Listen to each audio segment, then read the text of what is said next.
দেখুন, আসলে আজকে সৌদি আরবে ঈদ নয়, ঈদ হচ্ছে সারা বিশ্বব্যাপী।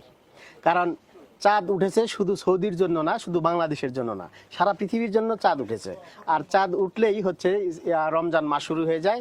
হ্যাঁ, বিভিন্ন দিনে বিভিন্ন জায়গায় চাঁদ উঠার পরে রমজান মাস শুরু হয় তা না, রমজান মাস একদিনেই শুরু হয়, আর যেদিন চাঁদ উঠে সেদিনই শুরু হয়। আর পৃথিবী যেহেতু পরিসীমা অনেক বড়, যে কারণে বিভিন্ন এলাকা থেকে আমরা চাঁদ দেখতে পাই না, সেটা আমাদের ব্যর্থতা। হ্যাঁ, আর হচ্ছে যে কারণে সৌদি আরব হচ্ছে পৃথিবীর মূল কেন্দ্র, সাধারণত সে কারণেই হচ্ছে সৌদি আরবের সাথে মিল রেখে কথাটা বলা হয়। কিন্তু আসলে চাঁদ পৃথিবীতে উদয় হলেই রমজান মাস শুরু হয়, যে কারণে আমরা ঈদ সিয়াম পালন করি। এখানে আনুমানিক 8-10 বছর যাবত। তবে এতদিন বাসায় পড়তাম, তখন লোক সংখ্যা খুব কম ছিল। আর এই মসজিদ প্রতিষ্ঠিত হওয়ার পরে মসজিদে করা হচ্ছে 2-3 বছর যাবত। আমরা এখানে মোটামুটি 25-30 জনের মতো হই। বিগত বছর আমি বাংলাদেশের সাথে ঈদ করছি, এবছর আমার কাছে মনে হয়েছে এটা ঠিক। সে কারণে আমার বাসা এখান থেকে অনেক দূরে, আমি শুনলাম এখানে জামাত হয়, তো আর কি এখানে আসছে আর কি। এটা আসলে তো ভালো লাগার সাথে সম্পর্ক না, এটা একটা ইবাদত।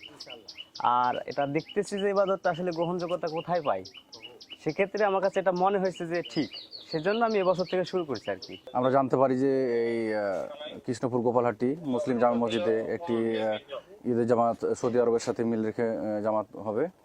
এই সংবাদ পেয়ে আমরা দ্রুত চলে আসি এবং যেন মানে তারা নির্বিঘ্নে শান্তিপূর্ণভাবে এই জামাতটি করতে পারে, এই উপলক্ষে আমরা সতর্ক অবস্থায় ডিউটি পালন করি। এখানে ইমাম সাহেবের রাতি 16 জন পুরুষ এবং 3 জন মহিলা, মোট 19 জন এর একটি জামাত এবং খুতবা অনুষ্ঠিত হয় এবং আপনার শান্তিপূর্ণভাবে এই ঈদের নামাজ এবং খুতবা সম্পূর্ণ হয়েছে। ওনারা পরবর্তীতে নামাজ এবং খুতবা শেষে স্ব-স্ব বাসভবন বা তাদের গন্তব্যে চলে গেছে। আর আমরা এখনো আছি, আমরা হয়তো কিছুক্ষণ থেকে চলে যাব। আপনারা এখানে কেন এসেছিলেন?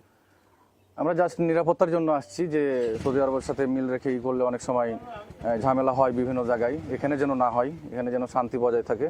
এই শান্তি বজায় রাখার জন্য আমরা এখানে আছি।